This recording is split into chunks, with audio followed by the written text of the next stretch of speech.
మాకు ఇచ్చిన లేఖన భాగం ద్వారా మీరు మాతో మాట్లాడండి. యెహోవా నా కాపరి, నాకు నీవు కలుగు. అవును తండ్రి, ఈ వాక్యం ద్వారా మీరు మాతో మాట్లాడి యోగ్యముగా బలలో చేయటానికి కృప చూపించు. నీ కృపకై కోరుకోవచ్చు, నీ దయకై కోరుకోవచ్చు. యేసుక్రీస్తు వారి పరిశుద్ధమైన నామములో ఈ మనవి చేస్తున్నాం తండ్రి, ఆమేన్.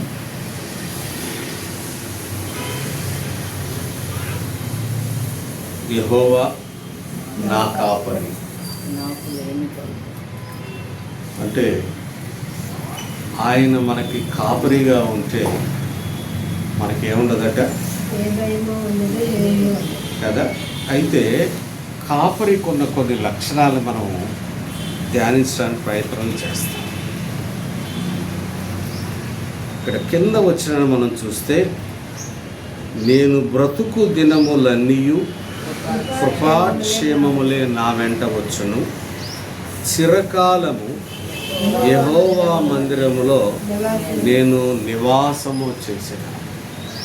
భక్తుడైన దావీదు తన యొక్క సొంత అనుభవములో నుండి ఈ యొక్క కీర్తన రాశాడు.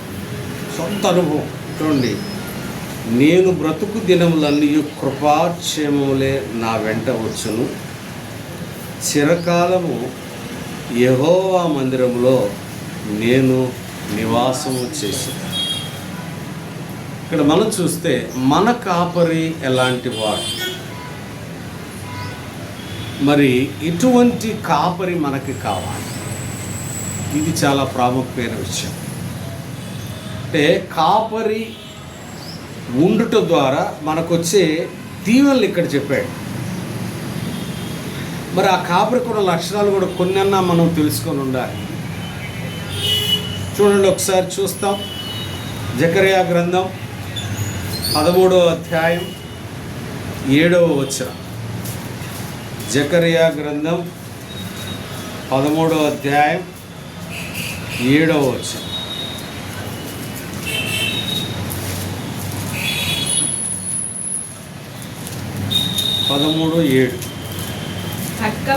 ఖడ్గమా నా గొర్రెల కాపరి మీదను నా సహకారి మీదను. అదేంటి ఖడ్గమా నా గొర్రెల కాపరి మీద పడుము అంటున్నాడేంటి దేవుడు? తప్పు చేసింది ఎవరు? తప్పు చేసింది మనం, అపరాధం చేసింది మనం. అంటే మనం ఎవరు? గొర్రెలు కదా. మరి గొర్రెల కాపరి మీద పడమని అంటున్నాడేంటి? అక్కడ కాపరి ఎవరంటే నీ కొరకు నా కొరకు వధించబడిన కాపరి. చూసారా, ఆయన ఎవరయ్యా అంటే నీవు నేను చేసిన అపరాధముల నిమిత్తము వధించబడిన కాపరి. ఒక కాపరి నీ కొరకు అవమానించబడుతున్నాడంటే, ఒక కాపరి నీ కొరకు నిందల పాలయ్యాడంటే ఆయన మంచి కాపరి. నేను నిన్నటి రోజున ధ్యానిస్తూ ఉంటే నిజంగా దేవుడి యొక్క ఆ సిలువ ఆ క్రమంలో చూస్తే ఎంతగా అవమానపరచబడాడంటే అంతగా అవమానపరచబడ్డాడు. అసలు అంత అవమానం ఎవరికి రాదేమో. ఆయనకు అంగీ తీసేయటం, బట్టల్ని చించడం,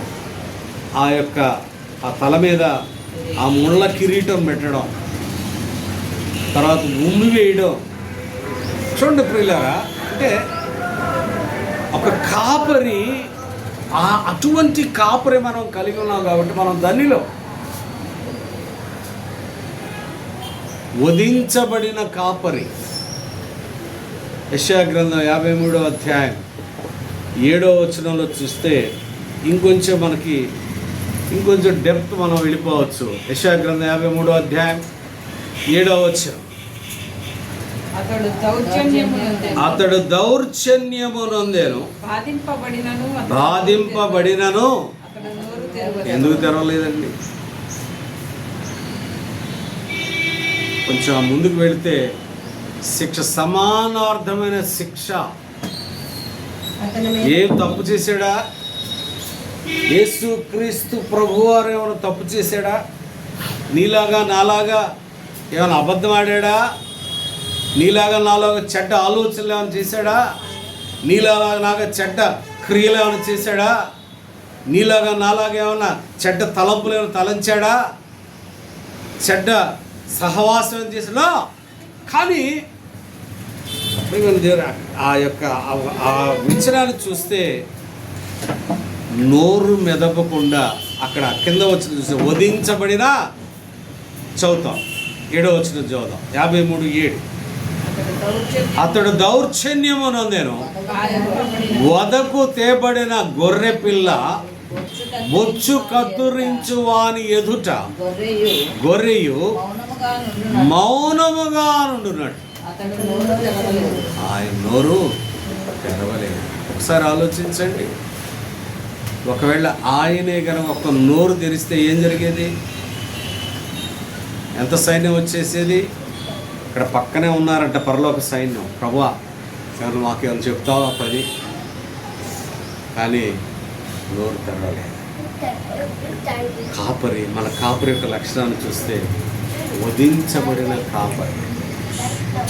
ఇక్కడ దీని ద్వారా మనం నేర్చుకునే విషయం ఏంటంటే, మనము కూడా కొన్నిసార్లు ఆయన కొరకు వధించబడిన వారంగా ఉండాలా.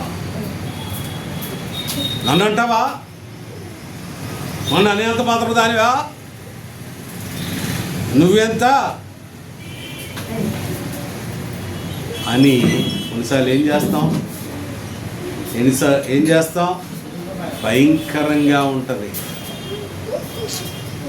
అటువంటి కాపరిని నీవు నేను కలిగి ఉన్నప్పుడు మరి కాపరి లక్షణాలు ఉండాలిగా.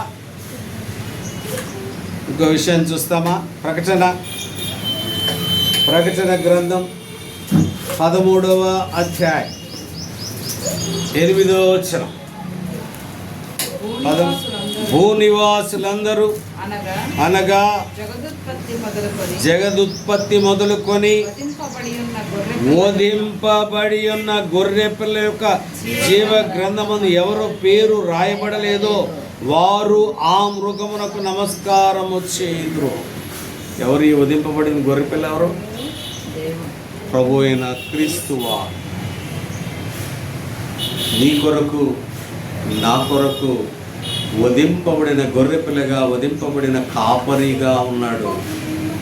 నీవు నేను కూడా వధించబడటానికి సిద్ధముగా ఉంటే ఆయనకు మనము మంచి గొర్రెలముగా ఉంటాం. ఆయన మేపే గొర్రెలముగా ఉంటాం. ఆయన ప్రజలముగా ఉంటాం. ప్రియమైన దేవుని సంఘం చూస్తాం మరి ఎలా ఉందో. ఇంకోటి చూస్తాం, యోహాను శుభవార్త 10వ అధ్యాయం 18వ వచనం. యోహాను శుభవార్త 10వ అధ్యాయం 18వ వచనం.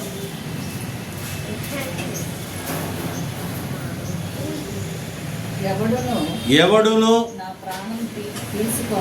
నా ప్రాణమును తీసుకొనడు, నా అంతట నేనే దాన్ని పెట్టుచున్నాను. ఎవరండి ఈ కాపరి పేరేంటి? ప్రాణము పెట్టిన కాపరి. ఈ కాపరి పేరేంటి? ప్రాణము పెట్టిన కాపరి. ఒకవేళ పిలాతు ఏమైనా అనుకున్నాడేమో, లేకపోతే రోమా సామ్రాజ్యం ఏమైనా అనుకుందేమో, లేకపోతే అక్కడ ఉన్న పరిచయులు లేకపోతే శాస్త్రులు మేము యేసుక్రీస్తు ప్రభువు వారికి సిలువేశామో, మేము విజయాన్ని ఆయన మాత్రమే ఆ మరణానికి అప్పగించుకోవటానికి సిద్ధపడ్డాడు. కాబట్టే ఆయన, అందుకనే నా ప్రాణమును ఎవడనో తీయలేడు. ఎటువంటి కాపరి ఉన్నాడో తెలుసా మనకి?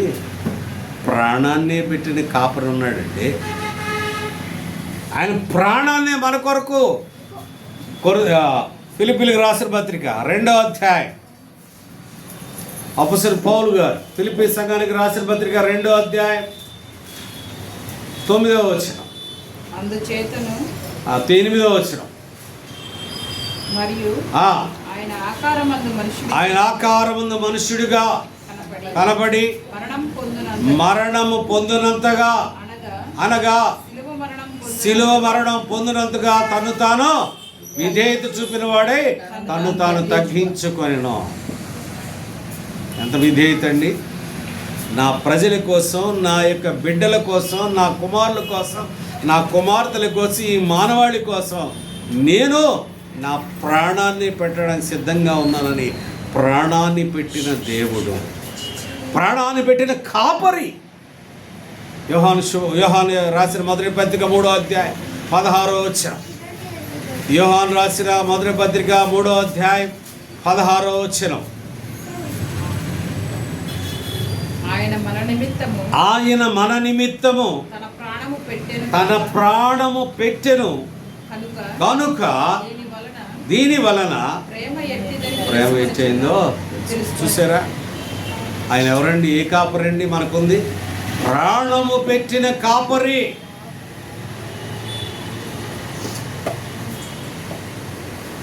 మరి నీ పరిస్థితి, నా పరిస్థితి ఏంటి? కనీసం సమయాన్ని పెడుతున్నావా? సమయాన్ని ఇస్తున్నావా దేవునికి? మాకేడ సమయం ఉందండి, వాక్యం చదువుకోవటానికి మాకేడ సమయం ఉందండి, ధ్యానించడానికి సమయం ఏడుందండి, దాన్ని అనుసరించడానికి సమయం ఏడుందండి.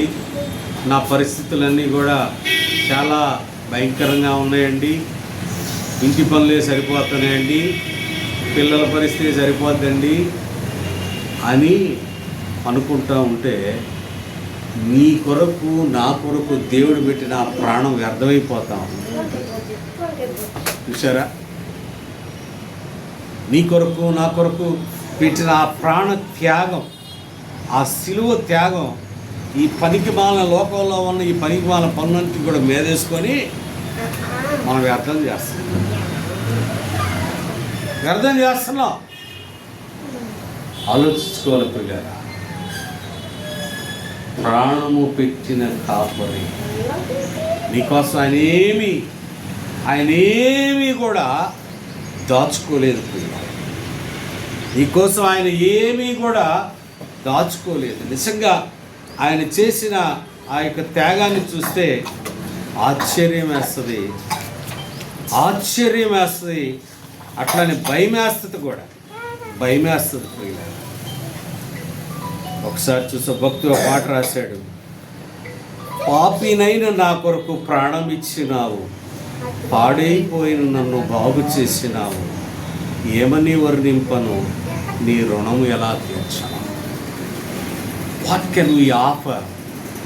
The God has given his breath, his life has given for us. ఆయన ప్రాణాన్ని మన కోసం ఇచ్చాడు. అదే కింద చూస్తే 3వ చూస్తే, అంధకారమైన నాకు వెలుగునిచ్చావు, ఆఖరి బొట్టు వరకు రక్తం ఇచ్చావు. ఏమిస్తున్నాం మనం దేవునికి? ఆయన ప్రాణం ఇస్తే మనం ఏమిస్తున్నాం చెప్పండి? మనకి ఎటువంటి కాపరి ఉన్నాడు? మనకి ప్రాణం పెట్టిన కాపరి మనకుంటే ఆయన ప్రాణం ఏమైనా అడుగుతా ఉన్నాడా? లేకపోతే నీ ధనం ఏమైనా అడుగుతా ఉన్నాడా? లేకపోతే నీ యొక్క సమస్తం ఏమైనా అడుగుతా ఉన్నాడా? మనం ఏం అడగట్లేదు. కానీ ఆయన అడుగుతుంది ఒకటే ఒకటి, ఏంటో తెలుసా? నీ హృదయాన్ని, నీ హృదయంలో నాకు చోటి, నీ హృదయంలో నాకు చోటిస్తే ఈ లోకం ఉండదు. ఈ లోకం అంటే ఏంటి? ఈ లోకం సమస్తం మన హృదయంలో ఉన్నాయి.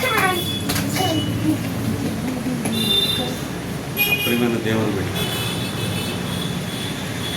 వధించబడిన కాపరి, ప్రాణము పెట్టిన కాపరి. జకర్యా గ్రంథం 9వ అధ్యాయం 16వ వచనం. జకర్యా గ్రంథం 9వ అధ్యాయం 16వ వచనం. నా జనులు యెహోవా దేశములో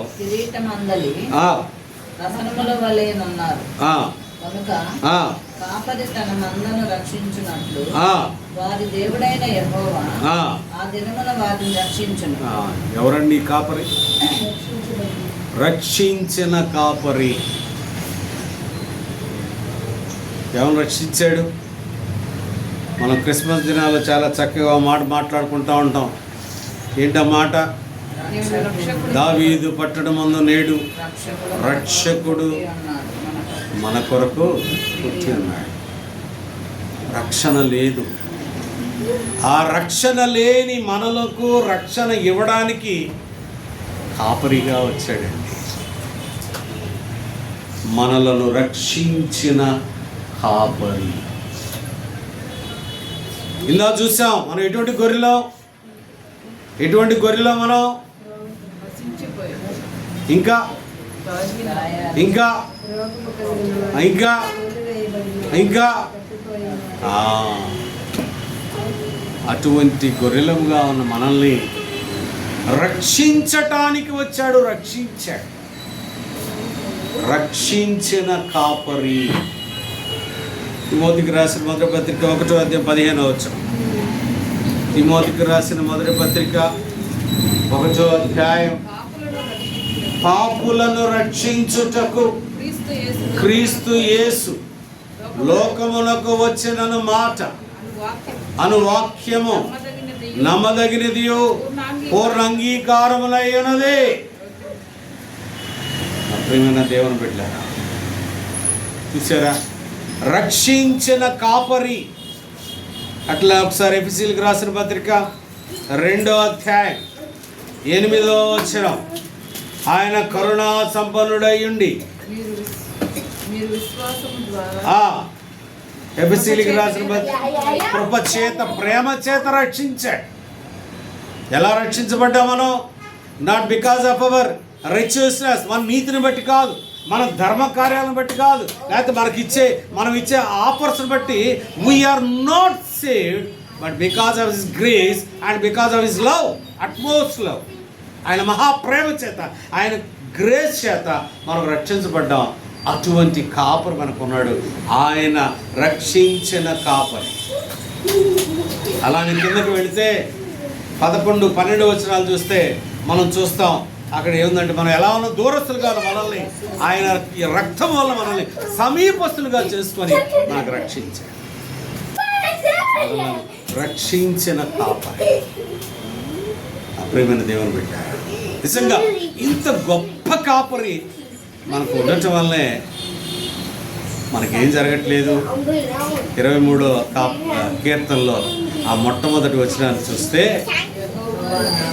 యెహోవా నా కాపరి, నాకు లేమి కలగదు. లేమి అంటే మనం డబ్బే అనుకుంటాం. అన్ని విషయాల్లో లేమి కలగదు. ఆ కింద చూస్తే ఆయన ఇచ్చిన రిజల్ట్ అంతా కూడా ఉంటుంది మనకి. ఆయన ఇచ్చే దీవెనలు అవి.